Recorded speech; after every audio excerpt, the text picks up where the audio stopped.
What's up, you beautiful bitches? I'm Carly, and this is Better with Age.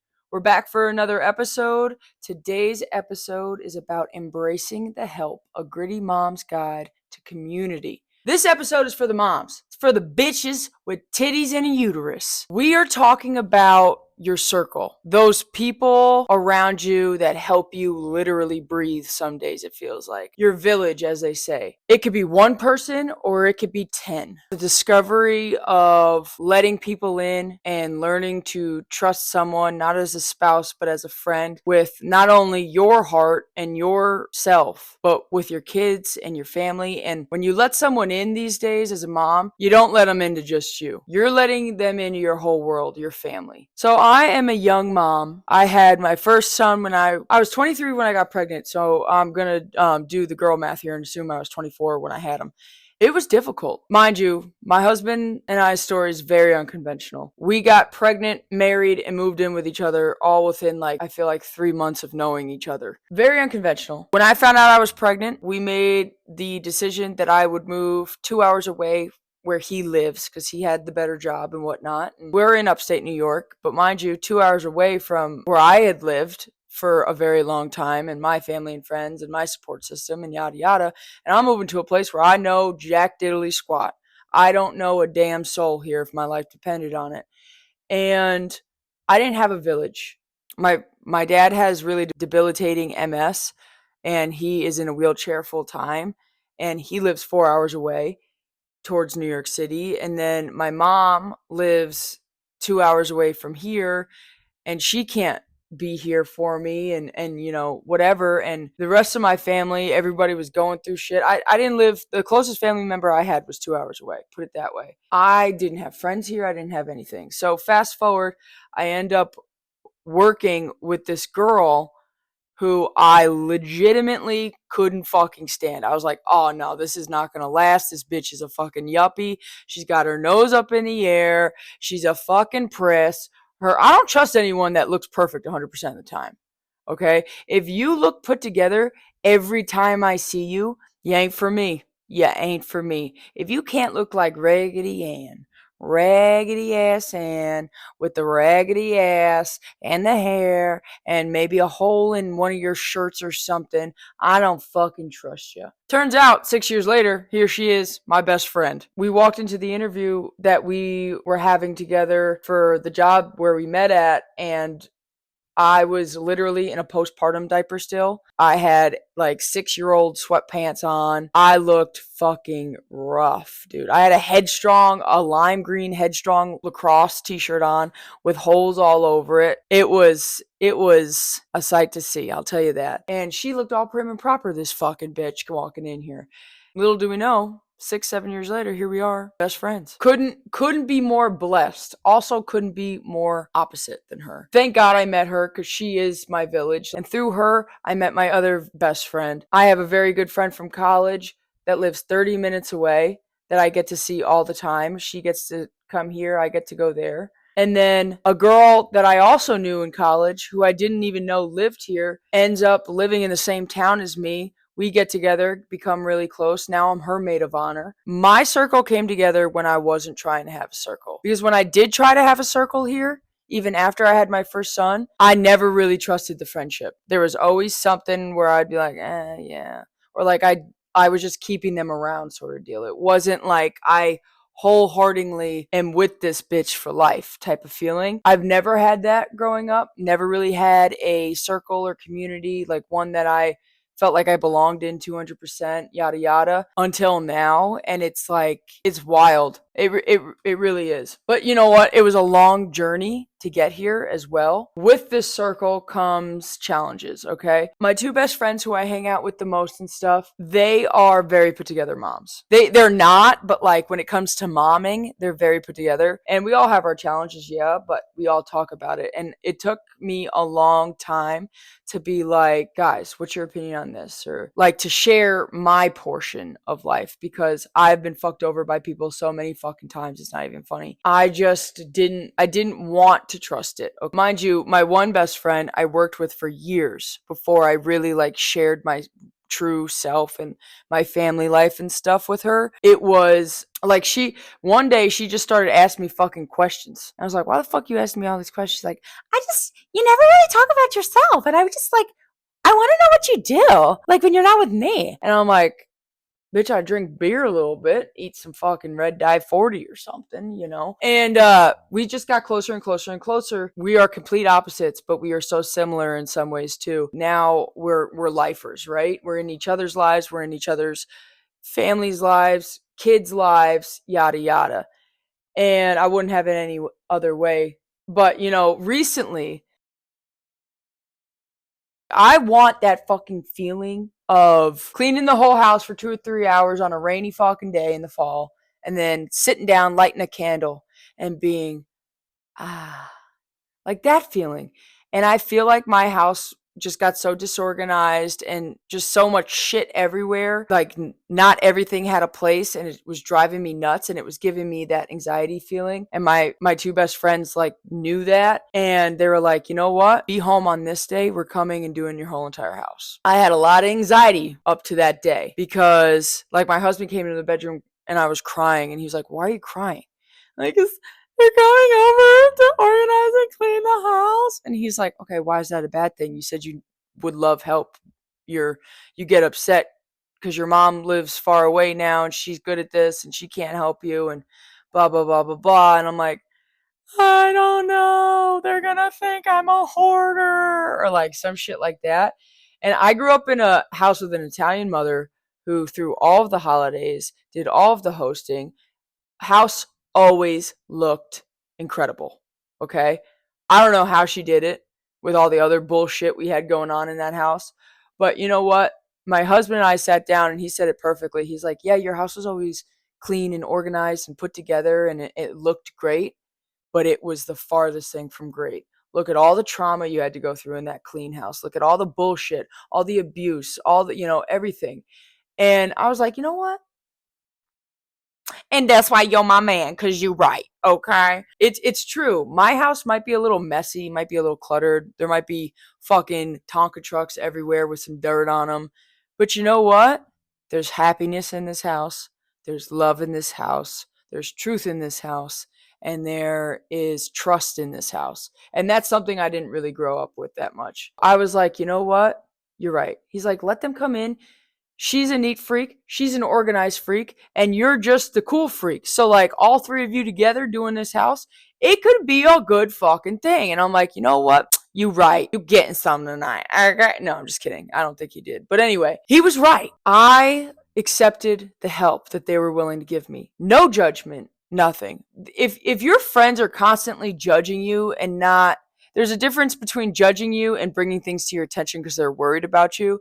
And if they're constantly judging you and being rude and shit like that, and you tell them and nothing changes, you need to rethink of them being their friends because they got some internal shit going on probably, and benefit of the doubt can only go so far. Also, accepting the help for me, I didn't think of it this way, but in hindsight now, I think I really did, like subconsciously thought that asking for help or accepting the help was a sign of weakness, and it's not. To me, watching my mom do everything by herself for herself and us and everything else. My parents were married my whole childhood, but they really weren't. Like they they were separate lives in the house. And like I've never seen my parents sleep in the same bed, like, and so watching my mom do everything for us all of the time and never asking for help or anything like that, I think I just took that into like my future in relationships and whatnot, and I won't ask for help because I need to do it on my own. That's good in some instances, but in today's world, if you need it,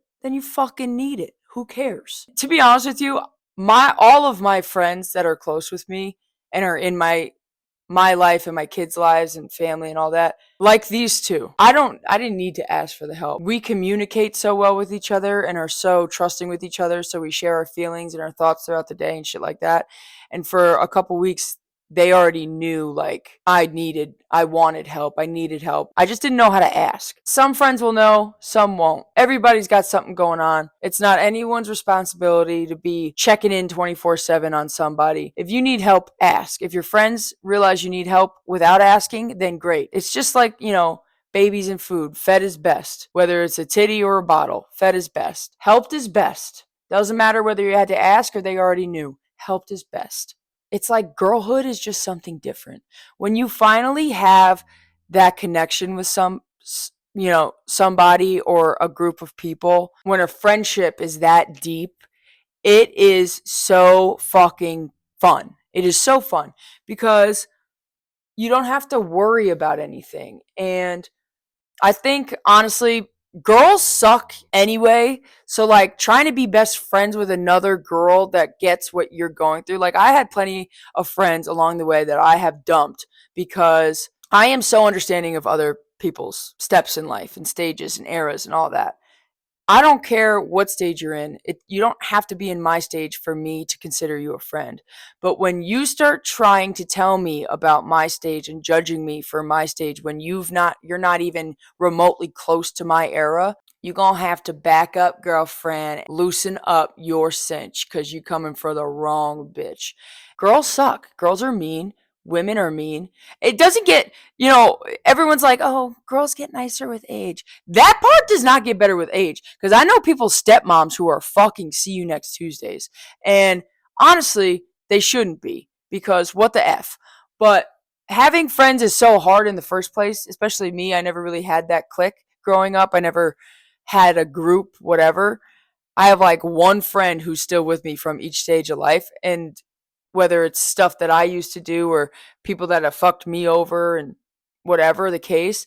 But I was never one to like fully be comfortable in a group of friends because I just never felt like anyone actually wanted me there. With the group I have now, the village I have now, everybody is wanted. There's no second thought about, oh, did they want to invite me or is this a pity invite? Like that shit doesn't even exist in my world now. And it's so refreshing and it's nice because I can trust them. And that's the most important thing. Like, I had a mom that I thought I was going to be better friends with when I was pregnant with Cash. And SJ was 1.5-ish. As soon as she said this phrase, I was like, yep, this ain't gonna work out. Oh, like the second SJ, we would be out and SJ would cry. Oh, if you think it's bad now, just wait. As soon as she said that shit, I was like, yeah, this ain't gonna work. No, I ain't dealing with this. Already, as a parent, have so much other shit to deal with, especially if you have like childhood trauma and shit. Like trying to figure out how to be a good parent while realizing things about your own parents are just, it's like a fucking wild ass journey. And sometimes it's a really sad one. Sometimes it's a really, it makes you really appreciate them and their actions. And it's already hard enough to be a parent. Why do other people have to make it harder when they don't have to? Back to what my husband had told me when my friends wanted to come and organize and clean my house. He was like, yeah, your house was always clean. And like, you guys always had nice clothes and shoes and everything you needed when it came to school and all that, but look at everything that lacked inside the home. It goes to show, like, I love my parents. I wish they got divorced when I was younger because I think it would have been a lot more emotionally stable in a house or a home, and but whatever. And I realized things that my parents definitely should have done or what they definitely shouldn't have done. And like, I disagree with my own mom to this day about things because I have one blood sibling. When I talk about my sister, she's not actually my sister. It's just my best friend since I was like 10 years old. We just call each other sisters. But I do have one real sibling and I don't talk to him. He's not in our life.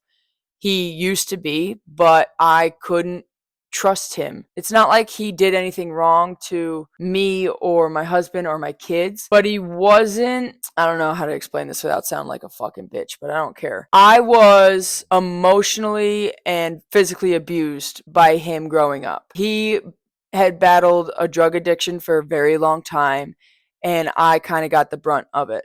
I think my parents could have done more for me in that situation, but they were so worried about him. So, like, there's no blame anywhere. But with my brother, he shows love to people the same way we were showed love from family members as kids, and it's not right. It's not calling or talking or asking about the kids for 6 months and then showing up on Christmas with a $400 present, whom you're telling everyone how much it costs. It's just like we grew up with people that did that to us, and I think that's why we have some of our issues. I just don't really want that around my kids, and I've expressed that. But also, my sibling gets himself into trouble more than he probably goes through a McDonald's drive-through, and I don't want my kids to see that and think that that's all right, because both of my uncles growing up were fuck ups. They were in and out of trouble. We should have never been exposed to those people growing up. And having them in our lives and in our parents' lives and still coming around and always invited and yada, yada, yada, I think that really detrimented how we view certain things and how we view being treated by people or how we treat others. And I've fixed my shit. I have been in years of therapy. I've done years and years of hard work. I have years of hard work to still go. And I'm not willing to put my kids in a position where they're going to have to do that. It's just not fair. So I make sure that the people that are around me and my family deserve to be around me and my family, and vice versa. I want to be such a good friend that I deserve to be around or that they think I deserve to be around theirs.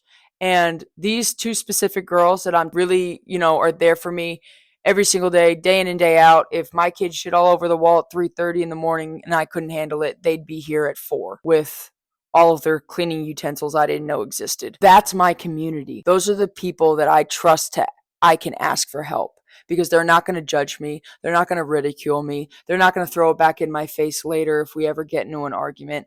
Those are the kind of people you need as a mom. To be honest with you, as a person in general, this isn't honestly only for moms. This is kind of for everyone.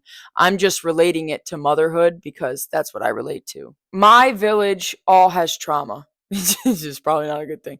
All but like one or two people, we all have childhood trauma. Like my best friend, she's got some childhood trauma, right? It's really important to us what we show our kids, how we act in the world, how we are in our everyday life when they're at school, not even with us. It's important to still be there for our kids, to still think of, well, what if my kid was watching me right now?